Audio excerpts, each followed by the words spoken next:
Uma cena que chocou o país. Gerson de Melo Machado, de 19 anos, foi atacado ao entrar na jaula de uma leoa no Parque Zoobotânico de João Pessoa, na Paraíba.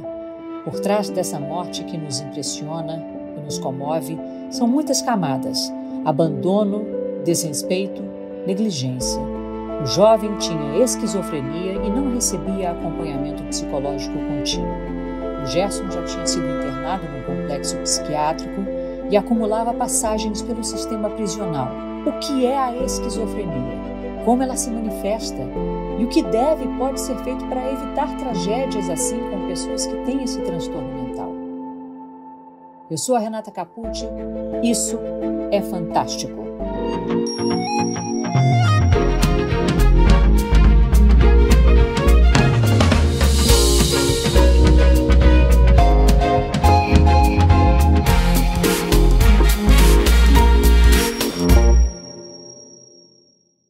Na nossa roda de conversa de hoje, eu e a minha parceira Maria Scodeler recebemos o Dr. Rodrigo Bressan, psiquiatra e presidente do Instituto Ame a Sua Mente. Doutor, bem-vindo.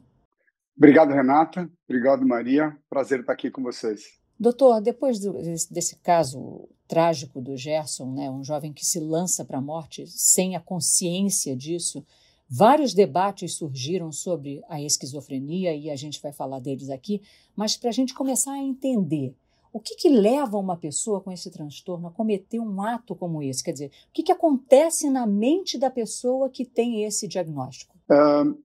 Quando a gente vê algo que é tão longe, né, do que seria racional, é que, no fundo, a gente tem acesso à vivência de alguém que tem esquizofrenia. Como é que você pode explicar um ato tão irresponsável sem entender o que está acontecendo?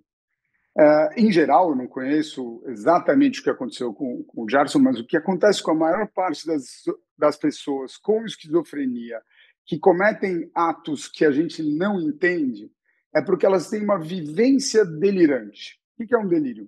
O delírio é uma ideia, uma crença, uma percepção que é diferente da maior parte das pessoas e que a principal característica é que a pessoa está completamente convencida daquilo. Então vamos dizer, e eu ouvi algo parecido, que o Gerson tinha a impressão que ele ia ser um domador e ele tinha uma relação especial com os animais. A crença dele de que aquilo é verdade é total. Você pode argumentar, não, mas a leoa pode ser agressiva, pode te machucar, papapá. Ele não vai ceder. Por quê? Porque aquela ideia está ali. E é comum que ideias delirantes desse tipo venham junto com alucinações, vozes ou imagens ou coisas que corroboram aquilo. Então, uma voz pode estar falando, pode ir lá, é tranquilo e tal. Então, essa vivência delirante, alucinatória, é que determina esse tipo de comportamento, porque ele é ditado por uma doença, ele não é ditado pela realidade. Não é alguém fala, faz, deixa de fazer e você pensa bem. Então, é por isso que a gente precisa entender que quando ele está fazendo aquele ato, não é uma irresponsabilidade. A doença está ditando o comportamento dele. Como se fosse uma metáfora, como se ele estivesse num filme, vivenciando um filme dentro da cabeça dele? Isso, pode ser uma metáfora, mas assim, nessa tua metáfora é como se ele estivesse vivendo dentro do filme. Ele não está assistindo um filme, né? Ele está dentro do filme. Esse filme está dentro da cabeça dele. Tá dentro e ele é um personagem, dele. Entendi. Exatamente. Você imagina, assim, né? Eu não sei se tem um componente alucinatório, mas às vezes é mais fácil, porque as coisas em geral estão juntas. Mas se uma voz está falando para ele, tá tudo bem, a leoa não vai fazer nada, você é poderoso, você é forte, aquela voz tem um poder de ordem. Aí a gente entende melhor que o comportamento que ele está fazendo. E a crença dele é acima do que é razoável, né? Então você tem vários atos de pessoas que, quando estão agudamente psicóticos, esses são sintomas que a gente chama de psicóticos clássicos, delírio e alucinação. Então, quando elas estão agudamente psicóticas, elas estão totalmente subordinadas aos pensamentos. Agora, quando a pessoa começa a sair da crise psicótica, a intensidade dessas ideias diminui. E aí começa a ser passível à crítica. E tem uma coisa que é absolutamente chave nessa história. É porque todo mundo toma contato com esquizofrenia a partir de um momento de crise extrema. E fica achando que quem tem esquizofrenia é assim o tempo inteiro. Não é, de jeito nenhum. Esse é um momento pequeno na doença da vida da pessoa, principalmente quando ela é bem tratada. Aí esses períodos eles são muito menores e, na grande maioria das pessoas, não chegam nesse nível de intensidade para ter uma reação sem crítica nenhuma. E, doutor, então, para o nosso ouvinte entender, o que é a esquizofrenia? Como que atua na mente desse paciente? Maria, a esquizofrenia é um transtorno psiquiátrico, é uma doença da mente, que passa com alterações cerebrais, né? Você tem alteração de neurotransmissores, né? Então, de redes neurais, elas estão com algumas distorções. O neurotransmissor principal investigado é a tal da dopamina. Então, nós temos uma doença, ela é concreta, e ela começa entre os 15 e os 25 anos, ela tem o início, e você tem um primeiro episódio psicótico. O primeiro episódio psicótico é muito comum que tenham esses dois sintomas, delírios e alucinações. Mas não são os únicos sintomas da esquizofrenia. Você pode ter um retraimento social, você pode ter uma sensação que todo mundo está falando com você, que a gente chama de autorreferência. Você pode ter outros sintomas, né? Então, o que é? É uma doença que é possível fazer um diagnóstico, que você, a partir do diagnóstico, tem um tratamento. Ela é muito estudada na psiquiatria ao longo de dezenas de anos. Tem várias medicações e terapias que foram testadas e aprovadas para o tratamento, né? Então, é muito bem estabelecido na ciência, na medicina, como você deve conduzir, e aí você tem um prognóstico, né? Como é que vai acontecer? Como qualquer outra doença. Se eu tenho asma, qual é meu prognóstico? Vai melhorar? Vai piorar? Então, o que acontece depois de um primeiro episódio psicótico? Mais ou menos 17% das pessoas não têm uma nova crise quando bem tratado. E uns 20% têm crises e oscilam e voltam para como elas estavam, e aí algumas pessoas, quase 40%, a cada crise vão dando uma piorada quando elas melhoram. E esse é o curso, vamos dizer, que vai piorando e cronificando, que é o que a gente tem que evitar.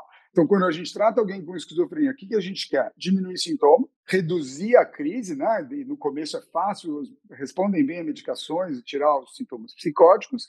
E o passo seguinte é evitar uma nova crise, porque a cada crise você tem um risco de queda. Agora, você disse que a gente identifica por volta de 16, 17 anos. E não há sinais antes?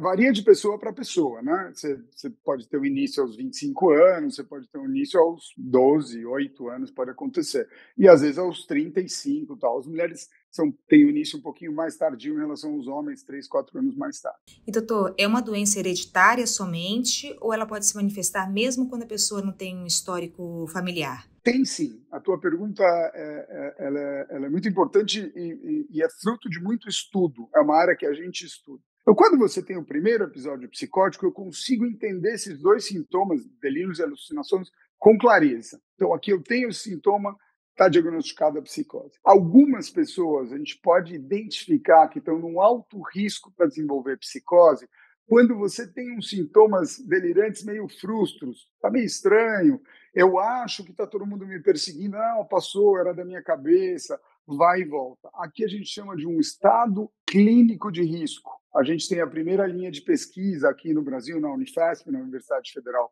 de São Paulo, para identificar pessoas em risco e tentar com que elas nem tenham a primeira crise. Mas isso é alguma coisa de pesquisa, assim, né? É inovador, tem vários centros no mundo, a gente está em conexão, mas é uma coisa moderna, vamos dizer assim, de vanguarda, da universidade. Mas do ponto de vista prático, a gente tem mesmo que fazer um tratamento extremamente eficaz quando a pessoa tem a primeira crise. Primeira crise é uma janela de oportunidade para a gente trabalhar. Ela tem um componente genético muito grande, só que você não tem um gene que determina a doença. São uma série de genes, muitos, que determinam um risco aumentado. Então, depende de quantos genes você tem com risco aumentado, você vai ter uma predisposição maior ou menor. Agora, o que é importante? Quando a gente fala assim, tem componente genético, você fala assim, peraí, eu estou tendo aqui, mas minha mãe não tinha, meu pai, ninguém da minha família teve. A grande maioria das pessoas que têm esquizofrenia não tem um parente direto, porque os genes os genes de risco para a esquizofrenia, todos nós temos. É uma coincidência de mais genes ou menos genes. Então, se eu tenho esquizofrenia, a chance do meu filho ter esquizofrenia é um pouco maior. Mas a grande maioria das pessoas que tem não tem uma ligação direta. O que significa dizer, então, que ela pula gerações? Pular gerações é a ideia de que a avó teve, o neto irá ter, mas não é determinístico, de jeito nenhum. Você tem outras doenças que têm esse padrão de pula geração. Não, aqui é mais randômico, assim, é mais complexo. Tem uma outra coisa importante, que às vezes vale a pena falar, é que você tem um risco geral para transtornos psiquiátricos do ponto de vista genético. Então, se você tem alguém com quadro bipolar ou depressões graves e tal, você aumenta um pouquinho de risco para esquizofrenia e vice-versa, né? Alguém que tem esquizofrenia pode ter um aumento de risco e tal. Eu acho que a gente tem que ser muito cuidadoso quando a gente fala sobre genética, porque eu estou dando aqui, trocando com vocês conhecimentos que são úteis muito mais para a academia do que para a gente na vida prática, entendeu? Na vida prática é importante saber que tem um componente genético, que é uma doença, que tem uma alteração cerebral e que tem que tratar, né? Mas ficar fazendo relações, porque eu tenho, não sei o quê, a melhor coisa aí para fazer essas hipóteses é conversar com um especialista, porque senão a gente vai fazendo hipótese e acaba atrapalhando. Se alguém com esquizofrenia pode ter filho, claro que pode, entendeu? Então você vai tendo conclusões que não são legais. Então vamos falar de sintomas, né? Quais são os primeiros sintomas que as famílias e os amigos geralmente ignoram, por exemplo, e menosprezam e que podem ser importantes?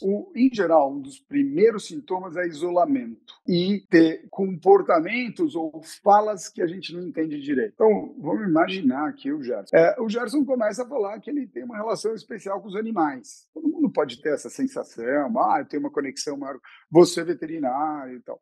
Então, uma conversa desse tipo você está entendendo, normal. Quando o Gerson fala que sabe que ele consegue conversar com os leões, ele ouve a voz da leoa, não sei o que, eu acho meio estranho. A forma como a gente começa a falar. Ali a gente tem que ficar um pouco mais atento. Isso vale muito para comportamentos da pessoa, principalmente se sentir perseguida. Tem alguém querendo fazer alguma coisa contra mim. Esse é um sintoma muito mais comum na esquizofrenia do que exatamente o que o Gerson tem. E aí estão me observando, alguma coisa mudou, um olhar desconfiado é muito comum. Às vezes você começa a mudar hábitos, roupa. Como é comum acontecer na adolescência, você sempre tem que fazer um diagnóstico diferencial, né? Será que isso é um dado da adolescência? Para não achar que é coisa da idade, né? E também, se todo mundo você ficar achando que tem esquizofrenia, também não ajuda ninguém, né? Então, você vai com cuidado, entendendo. Até porque o adolescente geralmente se isola, né, doutor? Exato, se isola, dorme até tarde, vira à noite e tal. Então, qual é o melhor jeito? É ficar atento. E aí é mais importante até de estar preocupado com esquizofrenia, estar preocupado com qualquer coisa. Depressão e ansiedade é até mais importante. Então, o que é legal? É estar atento, pais atentos, professores são muito importantes que estão atentos e tal, e poder conversar, estabelecer um diálogo, né? Com saúde mental, em jovens, a gente tem que ser muito cuidadoso para falar, o que você está fazendo, você fez errado, está dormindo tarde. É o melhor jeito de acabar com a conversa. A melhor coisa é abrir a possibilidade. Quer falar? Você estava falando esse negócio de estar se sentindo assim, assado. Você vai dando a chance para o jovem te trazer elementos. Quando você tem a escuta, você vai tentando interpretar e vai dividindo com as pessoas. E aí você vai encaminhando essa conversa. O que a gente não pode, outra coisa que é legal da gente fazer, é todo mundo estar esquizofrênico, né? Então a gente tem que ser cuidadoso. Agora, doutor, quais são os exames, os testes? O que é necessário para os médicos chegarem a esse diagnóstico? Esse é um ponto importante, porque eu estou falando que é uma doença clínica, que tem uma alteração cerebral e tal. E aí, bom, se é uma doença, me mostra aí o que tem, né? Se eu estou dizendo que você tem anemia, eu vou lá e falo, o teu hemograma mostra que você tem pouca hemoglobina, ou diabetes e tal. Na esquizofrenia, a gente tem achados cerebrais muito bem estabelecidos, né? Então, você tem alterações de morfologia, né, a forma do cérebro, do funcionamento do cérebro nas pesquisas. Mas, para a clínica, se tem alguém que vem com um quadro que eu estou identificando com psicose, eu quero saber se é esquizofrenia, os exames que a gente tem nos melhores hospitais do mundo, eles não servem para fazer o diagnóstico de esquizofrenia. Eles servem para quê? Para dizer que aquilo que a gente está vendo não é secundário a um problema cerebral diferente. Um tumor, um AVC, um acidente vascular cerebral, uma alteração endócrina, né? Você pode ter uma alteração de hormônios que pode causar psicose. Um tumor pode causar esses sintomas. Então, eles servem para diagnóstico diferencial. Eles são essenciais, precisam ser feitos, mas eles não dão diagnóstico. Então, se alguém vier e falar assim, eu tenho um exame novo que diz se você tem esquizofrenia ou não, o que você fala para essa pessoa? Charlatão. Não existe, nem no Brasil, nem no mundo, nada que está aprovado para dar diagnóstico ou não. Agora, você escreveu um livro, né, que é o Entre a Razão e a Ilusão, Desmistificando a Esquizofrenia, e lá tem uma questão que desperta muita curiosidade. É uma doença do cérebro ou da mente? Boa pergunta, Renata. Não fui só eu que escrevi o livro, né? Foi o Jorge Assis, que é alguém que tem esquizofrenia, e a Cecília Vilares. Então, o Jorge tem esquizofrenia, a Cecília trabalha com estigma, terapeuta ocupacional, terapeuta de família, e faz, né, estratégias anti-estigma, e eu. Então, nós três, a gente queria levar informações de qualidade para as pessoas, né, com uma base científica forte, mas que fosse compreensível. E o que a gente pensou, falou, Jorge, você tem que estar com a caneta, porque a gente vai fazer da linguagem mais próxima. Então, o que é cérebro? Todo mundo sabe, né? Essa geleia aqui que está dentro da nossa cabeça. E o que é mente? Mente é um construto. Então, como o dinheiro é um construto, um contrato é um construto, a gente define pelo que a mente faz. O que ela faz? Ela está ligada aos aspectos cognitivos, ela está ligada aos valores da pessoa, ela está ligada à memória, ela está ligada a todos os aspectos que, no fundo, todo mundo entende o que é mente. É o que ela faz de fato. Então, quando você fala o cérebro e a mente, o cérebro é o principal órgão em que se processam questões de saúde mental. Então, eu tenho uma alteração cerebral. Tem várias alterações na esquizofrenia, mas uma muito bem estabelecida é um aumento de disparo de neurônios de dopamina. A dopamina não é toda chique, geração de dopamina e tal. Isso aí é um jeito de falar meio torto, assim, mas eu explico para vocês depois. Aqui, esses neurônios, que a gente chama dopaminários, que liberam dopamina, eles estão mais ativos. Eles agem em várias direções do cérebro. É um excesso de dopamina? É um excesso de dopamina. A gente tem que tomar todo cuidado. É o contrário do Parkinson, que perde dopamina, que eu tenho, é o contrário, então. Exatamente o contrário. Você tem Parkinson? Eu tenho Parkinson. Olha só. E a gente estuda exatamente as duas coisas, né? Então, só que principalmente não é na via nigrostriatal, que é a do Parkinson, que tem a ver com o movimento. São vias que a gente chama de límbicas, né? Que tem mais a ver com as emoções e tal. Então, quando você exagera a sua sinapses, né? A sua neurotransmissão dopaminética, ela está mais ativada, alguns fenômenos ganham uma saliência, uma proeminência maior do que deviam. Então, quando eu estou me sentindo meio perseguido, aquela luz ali está meio estranha. Por que acenderam aquela luz? Espera um pouquinho, por que você está com a mão no queixo, Renato? Você está querendo dizer o quê? O que significa? A gente começa a interpretar os fenômenos de uma forma distorcida. A gente chama de saliência, tecnicamente, né? A importância e a distorção. Então, o que acontece? É que a pessoa fica num estado diferenciado. Então, uma alteração do neurotransmissor faz um comportamento. Então, aí, do ponto de vista de saúde mental, mudou a saúde mental da pessoa. Por que mudou a saúde mental? Porque esse estado não te permite tomar a decisão direito, agir de acordo com os seus próprios valores, com as suas crenças, pela alteração cerebral. E quais os tratamentos que realmente funcionam? É possível não ter mais surtos? Sim, senhora. Os que realmente funcionam, né? Então, está claro, baseado em bons estudos no mundo inteiro, com dezenas, centenas de milhares de pacientes, que medicações que bloqueiam receptores de dopamina, de novo, né? Tem muita dopamina, tem um bom medicação que são bloqueadores de dopamina, que se chamam antipsicóticos, né? Antipsicose, antissintomas, que eles funcionam muito bem. Para que eles funcionam? Eles funcionam para diminuir o sintoma, né? Quando está agudo lá, estou acreditando em tudo, pensando, não paro. E o importante quando você está psicótico, assim, a sua vida se resume àquilo. Você não consegue pensar nas outras coisas. Aquilo tudo é o centro dos seus pensamentos. Quanto mais psicótico, mais o centro dos pensamentos é. Então, o que acontece? Quando você toma um antipsicótico, tem que diminuir o sintoma agudo da crise. Então, isso é chave. Quando está no começo, é mais fácil você remitir, parar com o sintoma. E aí, depois que você remite ou fica com sintomas mais leves, você tem que prevenir novas crises. Então, o desafio aqui é tratar bem e efetivamente na fase aguda e depois prevenir. A gente tem basicamente duas classes de remédios. Uma são, vamos chamar, os antigos, que são os de primeira geração, que são bloqueadores muito potentes. E aí, Renata, agora você vai me entender. Olha que interessante, né?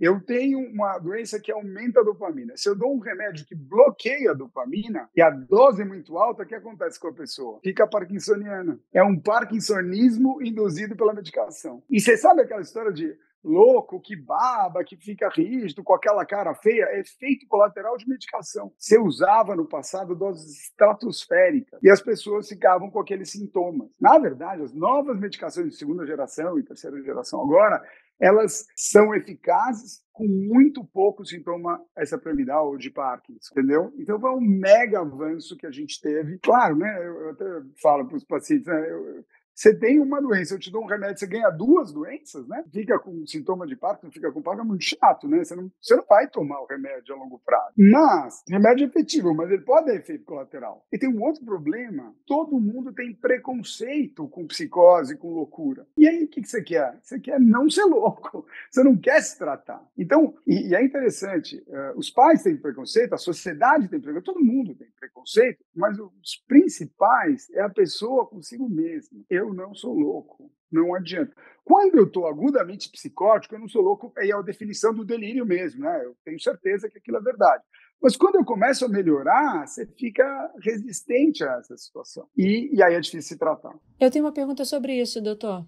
Na nossa pesquisa para conversar contigo, a gente viu vários relatos de familiares que permitiram a algum parente que tem esquizofrenia parar de tomar a medicação por acreditar que a pessoa já estava bem.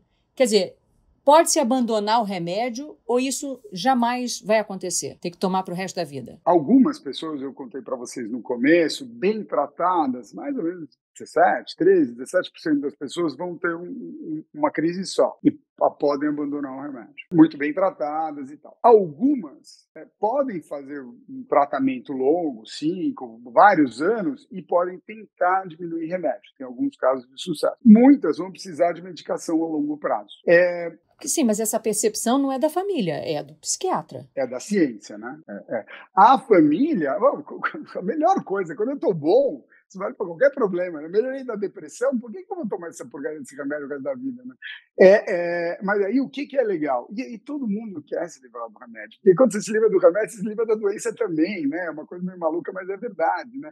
E você tem aquela sensação de, pô, já curou. Passou. A melhor coisa é passou, fica para trás. Então, para que isso não ocorra, tem que ter um relacionamento muito bem estabelecido com as pessoas que cuidam, com o psiquiatra, com o psicólogo, com o terapeuta ocupacional, com a equipe multidisciplinar. Então, eu tenho que responder uma outra parte da pergunta da Maria. Ela perguntou o que é o tratamento. Eu falei do remédio. O remédio está bem estabelecido, precisa tomar e tal, para duas coisas, diminuir sintoma e prevenir recair. Aí tem as terapias. E está muito claro que tem algumas terapias que funcionam bem para a esquizofrenia. E a terapia ocupacional, em específico, algumas modalidades de terapia cognitivo-comportamental e algumas outras modalidades de terapia. Além disso, terapia familiar e uma equipe multidisciplinar com ação de assistente social. E por que todo esse time? Porque você precisa cuidar de todo mundo. Não é só a pessoa que fica mal ou adoece naquele momento. Você já sabe, o filho doente. Meu filho está louco, aí você se desespera. O que eu fiz de errado meu filho ficar assim? É muito puxado. E aí os casais brigam entre si, e aí você tem buscas que atrasam o tratamento e tal. Então, para que as pessoas lidem melhor com isso, um dos jeitos que funciona muito bem é grupos com outros familiares que estão passando a mesma coisa, ou que já estão um pouco melhores e tal, porque você tem uma rede de apoio. A gente chama de apoio por pares, mediados pela gente. Então, a gente tem, por exemplo, clínicas na Universidade Federal de São Paulo, 2, de primeiro episódio psicótico, vamos chamar PEP, primeiro episódio psicótico, eu estou chamando GAP. Então, o que acontece? Por que a gente tem na universidade? Porque isso é a intervenção de ponta. Agora, qual é o grande... E a eficácia de um serviço desse tipo é enorme. O custo é muito mais baixo, a chance da pessoa melhorar o sintoma para valer e aderir a longo prazo é muito maior, então a chance de você ter uma cronificação da doença diminui muito. A chance de você precisar de internação diminui muito. A chance de ter um episódio de violência, de outras suicídio, todas caem muito. Isso que eu estou falando não é o que eu acho, é o que está bem estabelecido no mundo inteiro e estudos nossos no Brasil também. Só que a gente não tem ações públicas nesse sentido. A gente tem ações só para tirar os pacientes do manicômio e atender paciente grave e crônico. Então, a gente precisa de vontade política para atender não só a esquizofrenia, mas casos mais graves cedo de um jeito eficaz. A gente chama de intervenção precoce. Agora, doutor, quais são os desafios do corpo médico para quando o paciente se nega a se tratar? E também um desafio para a família. O que deve ser feito nesse caso? Então, isso não é incomum, né? É bastante comum. Você imagina que você está delirando, né? Eu tenho certeza de que estão me perseguindo, que é uma quadrilha X e que porque eu fiz aquilo, que estão me observando, eu estou psicótico, né? Então, e aí alguém vem e fala, você está doente? Não, estou doente, eu tenho certeza do que está acontecendo. Com um certo talento da equipe de saúde mental, às vezes você consegue uma conversa, olha, você está percebendo, entendendo isso, você nunca concorda com o que a pessoa está falando, né? Você fala, não, eu entendo o que você está pensando, sim, mas você está muito estressado, então talvez você possa fazer um tratamento, e muitos falam, não, tá bom, vamos tomar remédio e vão negociando, e assim que começam a melhorar e tem um caminho de tratamento mais tranquilo. Agora, o desafio na fase aguda e ainda maior a longo prazo, porque é aquela que a gente conversou antes, né?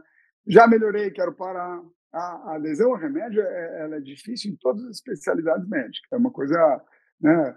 As pessoas têm que tomar 7 dias de antibiótico, quase 70% toma 5 dias, porque no 5º dia já melhorou o sintoma. Então, é difícil entender a necessidade a longo prazo. Por isso que você fazer terapias com os pacientes e com os familiares reforça muito isso, dá sentido para o tratamento a longo prazo, ajuda a enfrentar as dificuldades do tratamento. E tem um grande avanço na medicina, que são as medicações injetáveis de longa ação. Então, você tem medicações que você faz uma injeção mensal.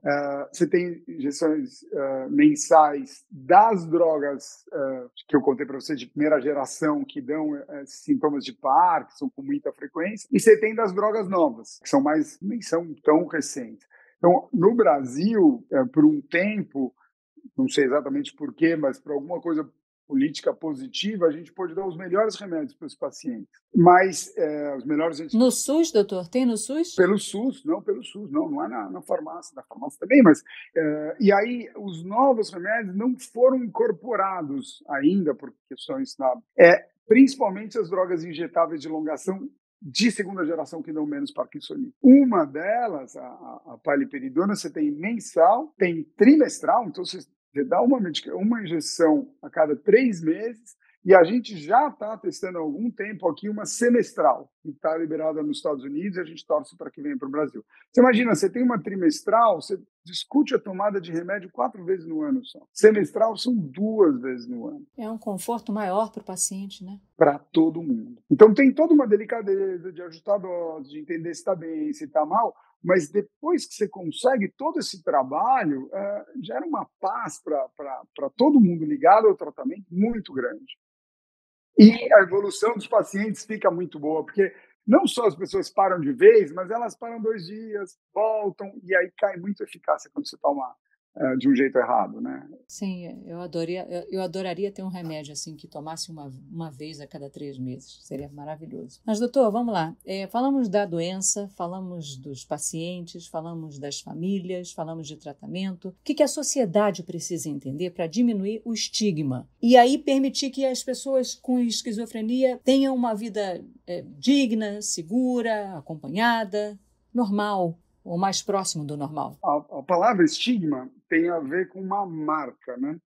Estigma era uma marca que você fazia para discriminar os escravos, né? Então, Quando a gente fala de estigma, a gente está falando de discriminação e de preconceito. Renata, a gente tenta não ser, mas todos nós somos preconceituosos. Com as diferentes coisas, né? Raça, sexo. O que a gente pode fazer é conhecer para diminuir o nosso preconceito, o máximo possível, tá certo? Então, eu acho que isso é uma das coisas chave, né? Arrogância, não tenho preconceito, isso é uma besteira. O que você pode é cuidar para não ter, ou ter menos que o outro, né? E não ser explícito, lógico, tem jeitos horrorosos de lidar com isso, mas né, nós temos que cuidar de questões de preconceito. E com saúde mental é muito parecido, a gente trabalha com isso, é muito parecido.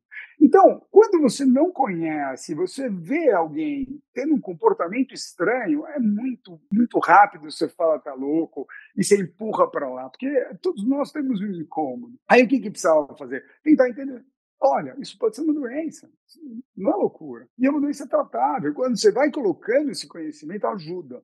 A gente tem um livro que chama Saúde Mental na Escola, o que os educadores precisam saber, porque a gente trabalha com diminuição de estigma desde a educação, né? E aí atrás está escrito assim, o conhecimento é a maior arma contra o preconceito. Conhecimento ajuda muito, né? Porque dá sentido para as coisas, mas ele não resolve, porque um pouco de experiência é muito útil para entender isso também. Então, o Jorge, por exemplo, ele leciona, ele dá aula para os que estão se formando na Unifesp. Por que isso é importante? Eu inventei essa junto com o Jorge.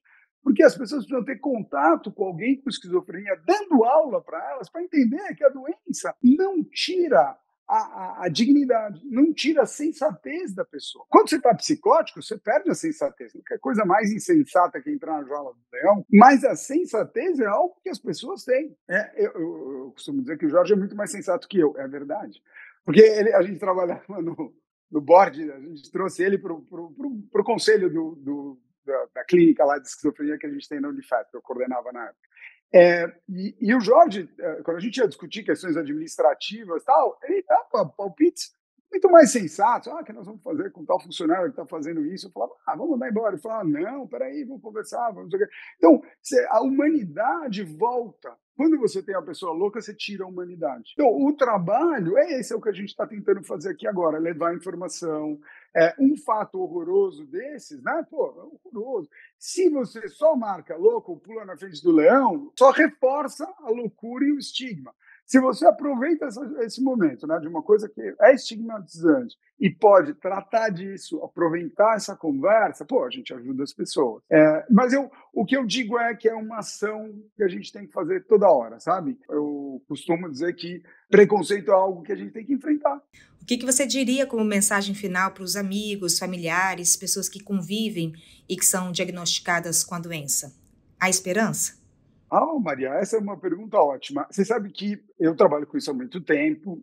A gente fez um livro, um outro, que chama Casos de Superação em Esquizofrenia. Por que eu fiz esse livro? Porque todo mundo fica achando que quem tem esquizofrenia são esses casos que não dão certo, só tem coisas assim. Eu tenho pessoas que eu cuido aqui que são médicos. O CRM autoriza médicos com diagnóstico de esquizofrenia a atender as pessoas. Ótimos médicos. Trabalha tão bem. Outro dia um paciente meu falou, eu vou pagar um cruzeiro para os meus pais de navio porque eu ganhei dinheiro voltando a trabalhar de médico e tal. Então, advogado, juiz. Então, tem pessoas com muita sensatez funcionando bem. A doença, ela pode ser diferente. Tem doenças mais graves que, muito bem tratadas, não vai ser possível ter um grande rendimento. Mas pode ter uma vida digna, uma vida legal, contribuir para a sociedade e tal. Então, a ideia de caso de superação ela é muito importante. E eu comecei a trabalhar, estudar esperança. Não sei se você sabia disso antes, não, mas eu tenho artigos sobre esperança, exatamente essa palavra. Mas até ela é uma esperança falando com médicos e com psiquiatras. Porque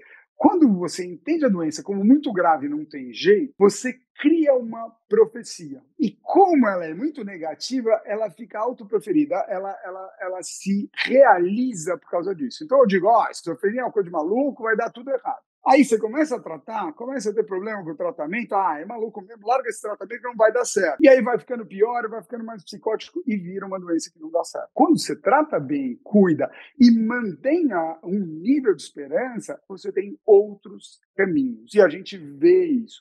E uma coisa importante, é diferencial, que é a esperança de otimismo. Otimismo eu tenho uma crença que pode dar certo. Vamos lá, vai dar certo, vamos embora. É super legal ser otimista, não é? Mas não é o suficiente. A gente precisa saber que pode dar certo. Só que a gente tem que buscar que caminhos a gente precisa fazer para chegar lá. E isso é uma atitude com esperança. Ele se emocionou, né, Maria? Eu lembrei, sabe o que, doutor? Daquela música dos Titãs. Só quero saber do que pode dar certo.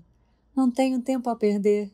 Não é verdade? Exatamente. Não consegui. Me emocionei. Doutor, e a gente agradece muito a sua presença e encerra o nosso pod de hoje fazendo uma reflexão, né, Renata? Porque o caso do Gerson trouxe à tona algo que muitos de nós não vemos ou fingimos não ver, que é o total descaso no tratamento de pessoas com esse diagnóstico. E, além disso, a solidão e os sentimentos não amparados de uma pessoa que foi marginalizada a vida toda por ser diferente, mas que é igual a todos nós e também sente. E que precisava só de tratamento e atenção, né? Doutor, foi um prazer te receber. Muito obrigada por estar aqui com a gente e trazendo assim tanta informação importante. O prazer foi meu. Super legal. Adorei. A gente espera que esse podcast leve a você, nosso ouvinte, informação e também mais elementos para fortalecer cada vez mais a empatia e o respeito ao próximo, seja ele quem for. Esse episódio foi editado pela Ana Luísa Marques com supervisão da Perla Rodrigues. E semana que vem, você já sabe, eu e Maria te esperamos com mais um Isso é Fantástico.